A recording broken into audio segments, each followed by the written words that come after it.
हुई है? हम लोग आज अपनी मेन समस्याओं को लेकर के यहाँ पे इकट्ठा हुए हैं। हमने अपनी 11 सूत्री मांगों को दिया है, ज्ञापन दिया गया है, जिसमें हमारा मुख्य मांग हमारी ये है कि हमें राज्य कर्मचारी का दर्जा दिया जाए और हमारी जो ब्लॉक लेवल की समस्याएं हैं उसे हमारी सीएमओ सर के द्वारा सुनाई हो और उसका निदान हो, जिससे कि अभी हम लोग आए तो लेकिन सीएमओ सर का कुछ रवैया ये था कि आप लोग 5 लोग आइए, 10 लोग आइए और ज्ञापन दे करके जाइए, बात बता के जाइए। लेकिन इसको हम कोई शौकवश नहीं किए हैं, क्योंकि जब हम ब्लॉकों की समस्या ले करके 10 लोग 4 लोग आते हैं तो माननीय सीएमओ सर हमारे बाहर आने को तैयार नहीं होते हैं, वो अपने असिस्टेंट को भेज देते हैं और हमारी समस्याओं का ज्ञापन लेके चले जाते हैं। तो इस बार हम लोगों को विशाल रूप दिखाना था, जो हम लोग कामयाब हुए और सीएमओ सर को बाहर आना पड़ा है।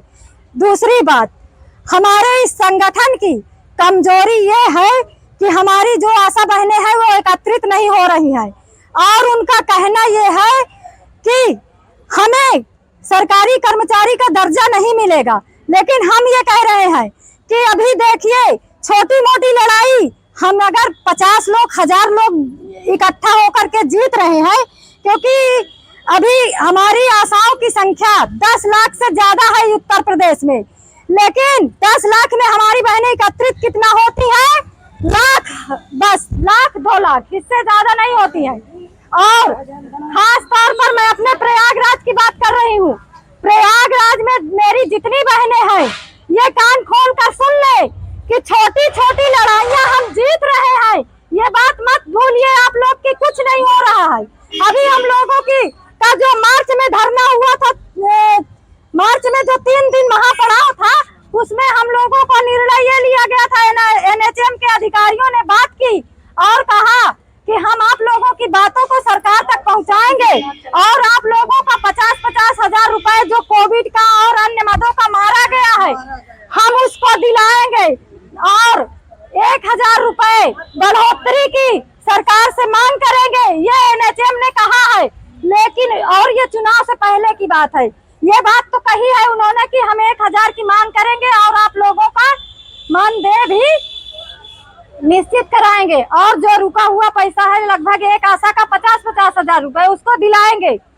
सारे काम तो नहीं हुए क्योंकि आचार संहिता लग गई और हम लोग भी व्यस्त हो गए, आचार संहिता में कोई काम नहीं कर पाए। फिर भी हम लोगों की मांगों की वजह से जो राज्य बजट है उसमें 1000 की बढ़ोतरी तो नहीं हुई, लेकिन 500 की बढ़ोतरी हुई है। जो हमें 1500 मिलता था वो हमें 2000 हुआ है। इस बात को आप मान लीजिए, ये धरने का प्रतीक है। और जहाँ रही ब्लॉक की समस्या, ब्लॉकों में और जिले पे तो हम जितनी आशाएं इकट्ठा है उतनी ही बहुत भारी है। छोटी छोटी लड़ाइयां तो हम जीत रहे हैं। हमारी एक बहन रंजना भारतीय जो अभी एडमिट थी एसआरएन में, उसका 1,60,000 रुपए डॉक्टर ने जमा कराया और आयुष्मान फर्जी बताया उसका। लेकिन जब हम लोगों ने, हमारी बहन रंजना भारतीय जो ब्लॉक अध्यक्ष है चाका की, इनको मैं बहुत बहुत धन्यवाद देती हूँ और तालियों से इनका स्वागत करवाना चाहती हूँ, क्योंकि इन्होंने चाका ब्लॉक की आशाओं के लिए रात दिन एक कर दिया और सीएमओ ऑफिस में गड़ी रह गई। और जिस समय, रंजना इधर आइए, और जिस समय उस आशा का पैसा बेचारी के पास कुछ नहीं था और उस आशा से 1,60,000 मेडिकल के डॉक्टरों ने जमा करवा लिया। जब सीएमओ ऑफिस में दबाव पड़ा आशाओं का, ये मेरी बहन आशाओं को लेकर के यहाँ दबाव दी, तब जाके उसको 1,60,000 रुपए का चेक डॉक्टरों ने वापस किया और वापस करने के बाद सारा इलाज उसका आयुष्मान कार्ड से हुआ।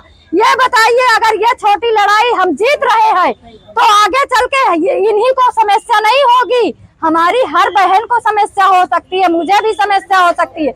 हमारे पास इतना पैसा नहीं है कि हम अभी 3 लाख 2 लाख दे करके डॉक्टर को एडमिट हो जाए या बीमार हो जाए तो कोई हमारा इलाज करेगा, ये हमारा यूनियन करेगा। और ये मैं कहना चाहती हूँ, कोई भी यूनियन आज बता दीजिए आप, चाहे आंगनवाड़ी का यूनियन हो, चाहे आशाओं का यूनियन हो, चाहे एनएम का यूनियन हो, चाहे सफाई कर्मी का, चाहे जितने यूनियन हो, पहले मुझे बता दीजिए, कोई यूनियन बिना सदस्यता रसीद के या बिना शुल्क दिए, बिना चंदा दिए कोई संगठन चलता हो तो आप लोग बता दीजिए। तो इस पे आप निशा खातिर रहिए, क्योंकि जितने भी संगठन चलते हैं उनमें चंदा लगता है। आगे भाग दौड़ करने के लिए आप लोग जाएंगे, ब्लॉक में बैठ जाएंगे, लेकिन हमारी जितनी प्रदेश लेवल की बहनें हैं वो हर जगह भ्रमण करेंगी। तो क्या उनके पास टाइम फालतू है या पैसा फालतू है? हम तो 100 रुपए दे रहे, 200 रुपए दे रहे, कम से कम वो हमारी लड़ाई लड़ रही है, सरकार तक वो आवाज जा रही है, चाहे जिसके माध्यम से जाए वो आवाज उन तक पहुंच रही है। इसलिए हमें चंदे से मतलब नहीं है, हमें अपनी सदस्यता लेना है। हमें इस सदस्यता रसीद को सरकार के सामने पेश करना होता है कि हमारे यूनियन में कितनी बहनें हैं।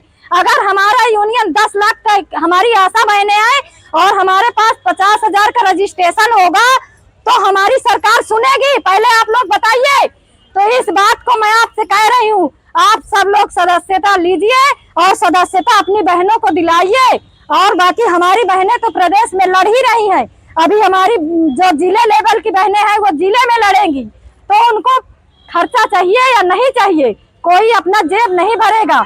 सबको ये डर लगता है कि मैं बोल दूंगी मुझे निकाल देंगे।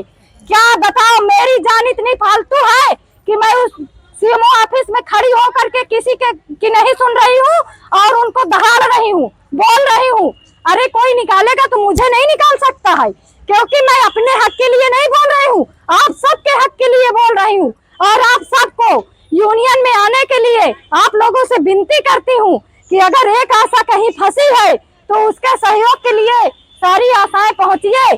और हम ये वादा करते हैं कि जितनी हमारी यूनियन में बहनें हैं, हम सारी बहनों से वादा करते हैं कि अगर उनको आधी रात की जरूरत होगी, हमारा यूनियन आपका साथ देगा और हम आधी रात को आपके चाहे ब्लॉक में हो चाहे जिले में हो, हम आपके साथ पहुंचेंगे। इस बात का मेरा भरोसा करिए। और मैं आज से नहीं, 2010 से आप लोगों को भरोसा देते देते अब हम लोग की भी ज्यादा समय नहीं बचा है, 10 साल और बचा है काम करने का। इसी 10 साल में जो होगा तो हो जाएगा, नहीं जो इसके बाद होगा 10 साल बाद, 5 साल बाद, तो आगे वाली हमारी आने वाली बहनें करेंगी, उसमें हमें फायदा नहीं मिलेगा। तो इसलिए अभी से हम लोग प्रयास करें और इन यूनियन का साथ दें। हर हाल में हमारी बहनों को समझाइए। कोई भी हमारी बहन कह रही है, क्योंकि जानते हो हमारे ब्लॉक के अधिकारी जो वहाँ के चमचे हैं वो भी लगे हैं कि इनका यूनियन ना बनने पाए, इनको तोड़ दिया जाए, इनकी मीटिंग बुला लिया जाए। और ये बोलते हैं चंदा कहाँ लगता है, लेकिन सारे बीसीपीएम से पूछिए वो अपने यूनियन को चंदा देते हैं कि नहीं देते हैं। अगर वो सत्य होंगे तो आपको बताएंगे कि हाँ हम चंदा यूनियन को देते हैं।